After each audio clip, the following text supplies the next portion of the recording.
Hello friends, welcome to our channel Ujjwal NET classes. मैं उज्जवल कौर।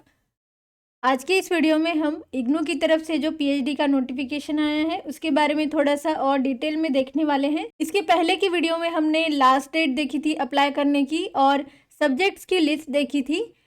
आज की वीडियो में हम एलिजिबिलिटी क्या है और फीस क्या है और भी कुछ बातें देखने वाले हैं जो आपके सवाल हैं। अगर आपको इसके अलावा भी कोई डाउट है तो आप कमेंट बॉक्स में पूछ सकते हैं मुझसे।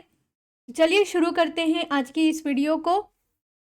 ये देखिए फ्रेंड्स, फिर से एक बार थोड़ा सा डेट्स देख लेते हैं। ये 5 दिसंबर को नोटिफिकेशन आया था और लास्ट डेट है, फीस पे करने की डेट है 23 दिसंबर रात के 11:50 तक। और जनरल कैटेगरी के लिए फ़ीस है 1,000 रुपये और SC ST PWD third gender in सभी के लिए 800 रुपये फ़ीस है।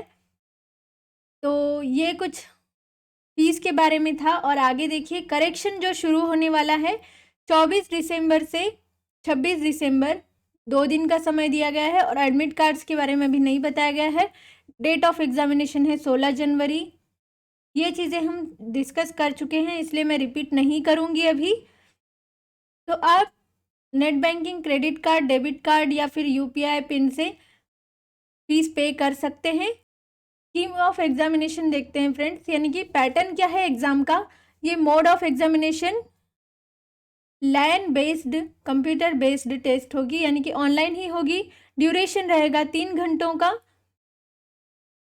और नंबर ऑफ क्वेश्चंस रहेंगे 100, जिसमें 50% रिसर्च मेथोडोलॉजी के रहेंगे और 50% स्पेसिफिक सब्जेक्ट के। पेपर का मीडियम रहेगा हिंदी इंग्लिश दोनों लैंग्वेज में और टोटल मार्क्स रहेंगे 400, यानी कि एक क्वेश्चन के 4 मार्क्स रहेंगे। इसका मतलब आपको 100 क्वेश्चंस दिए जाएंगे जो 400 मार्क्स के रहेंगे। नेगेटिव मार्किंग नहीं है, ये बहुत अच्छी बात है आपके लिए। चलिए आगे देखते हैं। सिलेबस इसी PDF में दिया गया है। अगर आपको नहीं मिल रहा है तो आप बता सकते हैं कमेंट बॉक्स में, मैं आपको प्रोवाइड कर दूंगी टेलीग्राम के चैनल और ग्रुप में। अगर आपने सर्च कर लिया है और डाउनलोड कर लिया है तो इट्स ओके। आगे देखिए, ये वही दिया गया है। ये सारी चीज़ें आपको पता होगी फ्रेंड्स। मार्किंग स्कीम क्या है तो मैंने बताया था आपको, 4 मार्क्स है एक क्वेश्चन को। तो फ्रेंड्स एलिजिबिलिटी देख लेते हैं, कौन कौन एलिजिबल है। तो masters degree from a university recognised by UGC in the relevant discipline. तो जो भी मास्टर्स डिग्री कर चुके हैं तो उनको 55% मार्क्स चाहिए। तो यहाँ बिल्कुल भी मेंशन नहीं किया है फ्रेंड्स कि जो अपीयर्ड है वो कर सकते हैं, इसलिए जिनका कंप्लीट है वही इस फॉर्म को भर सकते हैं। तो ये जनरल कैटेगरी के लिए था 50% मार्क्स, और या फिर ग्रेड B अगर आपका ग्रेड सिस्टम है। और जो कैटेगरी वाले हैं उनके लिए 50% मार्क्स चाहिए। ये सभी कैटेगरीज के SC ST OBC, differently abled and other categories. तो यही कहा गया है एलिजिबिलिटी के बारे में।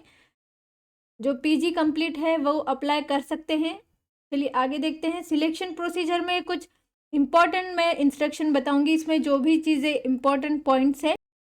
एंट्रेंस टेस्ट को जाते वक्त आपको इन बातों का ध्यान रखना है कि हॉल टिकट वगैरह तो आपको वेबसाइट पर अपडेट करवाया जाएगा, मैं आपको बता दूंगी। ऑनलाइन मोड में होगी पर आप घर बैठे नहीं दे सकते हैं, आपको एक सेंटर पर जाना होगा। तो आपको क्या क्या लेकर जाना है, ID प्रूफ, इससे ही पता चल रहा है कि ये सेंटर पर होने वाली है। और सिटीज़ भी यहाँ पर दी गई है, आगे हम देखेंगे। फोटोग्राफ लेकर जाना है, आधार कार्ड या फिर voter ID, driving licence, passport या फिर कोई भी ऐसा ID कार्ड जो गवर्नमेंट एजेंसी से इशू किया हुआ हो। और आपको इसमें 50% मार्क्स लाने हैं जो ओपन कैटेगरी के हैं एटलीस्ट। तो देखिए, और जो कैटेगरी के हैं उनको 45% मार्क्स लाने हैं। तो आपको इन बातों का ध्यान रखना है। और आगे देखिए, इसमें एक बात बताई गई है कि जो इंटरव्यू के लिए कॉल बुलाया जाएगा जितने भी स्टूडेंट्स को, वो जितने भी वैकेंसीज है उसके 5 टाइम्स, जो अवेलेबल सीट्स है उसके 5 टाइम्स जो भी स्टूडेंट्स रहेंगे उनको बुलाया जाएगा। अगर 5 वैकेंसीज है तो 25 स्टूडेंट्स को बुलाया जाएगा इंटरव्यू के लिए। जितने भी स्टूडेंट्स एंट्रेंस एग्ज़ाम क्लियर करते हैं तो उसमें से सिर्फ 5 टाइम्स जो भी रहेंगे स्टूडेंट्स उनको ही बुलाया जाएगा, बाकी को नहीं बुलाया जाएगा। वो मेरिट जो लगेगी उसके हिसाब से बुलाएंगे। तो आगे इंटरव्यू या फिर प्रेजेंटेशन जो है, तो इसमें क्या दिया गया है देखिए, short listed candidates in the entrance test will be called for interview या फिर presentation of synopsis before the discipline specific doctoral research committee के सामने आपको इंटरव्यू के लिए बुलाया जाएगा अपने सिनॉप्सिस को प्रेजेंट करने के लिए। और offer letters for admission will be sent to the selected candidates only. तो आपको ऑफर लेटर मिल जाएगा एडमिशन के लिए। और इसमें क्या इम्पोर्टेंट है देखिए फ्रेंड्स, जनरल इंस्ट्रक्शंस में कुछ इम्पोर्टेंट चीज़ें हैं। जैसे ये तो हमने देख लिया कि नेगेटिव मार्किंग नहीं है, पर इसमें आपको वेटेज कितना रहेगा। जैसे एंट्रेंस टेस्ट का कितना वेटेज है 70%, और जो इंटरव्यू रहेगा उसका 30% वेटेज रहेगा। यानी कि आपको एंट्रेंस में अच्छे मार्क्स लाने हैं जो एंट्रेंस टेस्ट होने जा रही है उसमें। और इसमें क्या बताया गया, जो सबका बहुत ही ज़्यादा पूछा जा रहा है वो सवाल, IGNOU offers PhD programmes under 2 categories. तो पार्ट टाइम और फुल टाइम, इस तरह से देखिए both categories of students will be required to attend classes. तो जो पार्ट टाइम भी कर रहे हैं उनको भी क्लास अटेंड करनी है if course work is allotted to them. तो कोर्स वर्क सभी सब्जेक्ट्स का होता है वैसे, तो अलग अलग यूनिवर्सिटीज़ का ड्यूरेशन अलग होता है। किसी यूनिवर्सिटी का 6 मंथ्स का होता है, तो ये कुछ फिक्स नहीं होता है। पर आगे हम देखते हैं कि क्या दिया है कोर्स वर्क के बारे में। और ये भी सबको पता होगा कि जो मिनिमम और मैक्सिमम कितने साल लगते हैं पीएचडी करने में, तो मिनिमम 3 इयर्स और मैक्सिमम 6 इयर्स लगते हैं। और जो वुमेन कैंडिडेट्स है या फिर पीडब्ल्यूडी, तो उनके लिए कहा गया है कि 40% और मोर where percentage is not defined are given 2 years extra in the maximum duration। कोई वुमेन कैंडिडेट है या फिर पीडब्ल्यूडी वाले हैं उनको 2 इयर्स एक्स्ट्रा मिल जाएंगे। और आगे दिया है the PhD programme involve course work during the first 6 months of admission. यहाँ दिया है ड्यूरेशन, तो which will be conducted in IGNOU campus. तो आपको कैंपस में रहकर कोर्स वर्क करना होगा। और क्या दिया है, a student has to attend the course work on a regular basis.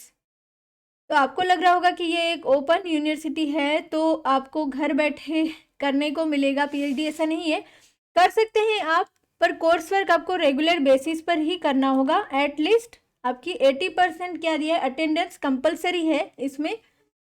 तो ये बातें आपने ध्यान में रखनी है फ्रेंड्स, जो बहुत ही इम्पोर्टेंट है। आगे दिया है as of now IGNOU does not have hostel facilities for students have to make their own arrangements for stay in Delhi. तो आपको अपने खुद के खर्च पर वहाँ पर रहने के लिए देखना होगा। तो यही बताया गया है, इनकी तरफ से हॉस्टल फैसिलिटी नहीं दी जा रही है। तो फ्रेंड्स यही कुछ इम्पॉर्टेंट चीज़ें थी जो आपको फॉर्म भरने से पहले पता होनी चाहिए। आई होप आपको ये इन्फॉर्मेशन हेल्पफुल लगी होगी। तो वीडियो को ज़रूर लाइक कीजिए और शेयर कीजिए, और अपनी जो भी और क्वेरीज़ है वो आप कमेंट बॉक्स में पूछ सकते हैं। अगर मुझे बहुत ज़्यादा कमेंट्स मिल रहे होंगे किसी कॉमन क्वेरी पे, तो मैं आपको वीडियो के माध्यम से बता दूंगी उसका सॉल्यूशन। तो फॉर्म भरने से पहले एक बार सारी चीज़ें चेक कर लीजिए। और इस वीडियो के लिए इतना ही। Thanks for watching.